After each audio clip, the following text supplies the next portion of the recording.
ആനന്ദാനുഭവം സൃഷ്ടിക്കൽ മാത്രമല്ല കലയുടെ ധർമ്മം.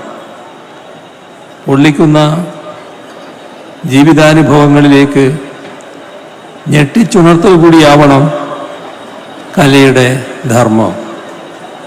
സാമൂഹ്യ വ്യവസ്ഥിതി പൊളിച്ചെഴുതുന്നതിൽ കല വഹിച്ചിട്ടുള്ള പങ്ക് ചരിത്രത്തിൽ നിന്ന് നമുക്ക് മനസ്സിലാക്കാനാവും.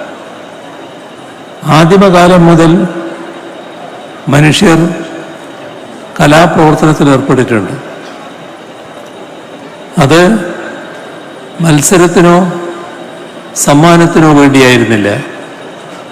ഉള്ളിലെ കഴിവ് സ്വയം അറിയാതെ ആവിഷ്കരിക്കുകയായിരുന്നു. അങ്ങനെയാണ് പ്രാചീന ഗുഹാചിത്രങ്ങളുണ്ടായത്. നാടൻ പാട്ടുകളും നാടൻ കലകളുമുണ്ടായത്.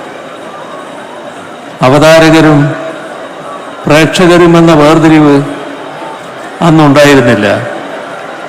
എല്ലാവരും എല്ലാത്തിലും പങ്കാളികളായിരുന്നു.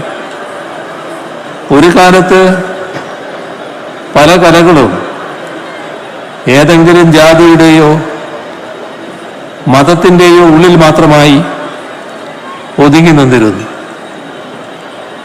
ജാതി ജന്മി നാടുവാഴിത്ത കാലത്ത് ആളുകൾ വ്യത്യസ്ത കൂട്ടങ്ങളായാണ് ജീവിച്ചിരുന്നത്. ആ ജാതിക്കാരുമായോ മറ്റ് ജാതിക്കാരുമായോ മതക്കാരുമായോ അവർ ഇടകലർന്നിരുന്നില്ല.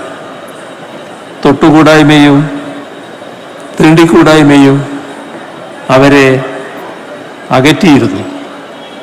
തമ്മിൽ അകറ്റുന്ന നിലയുണ്ടായിരുന്നു.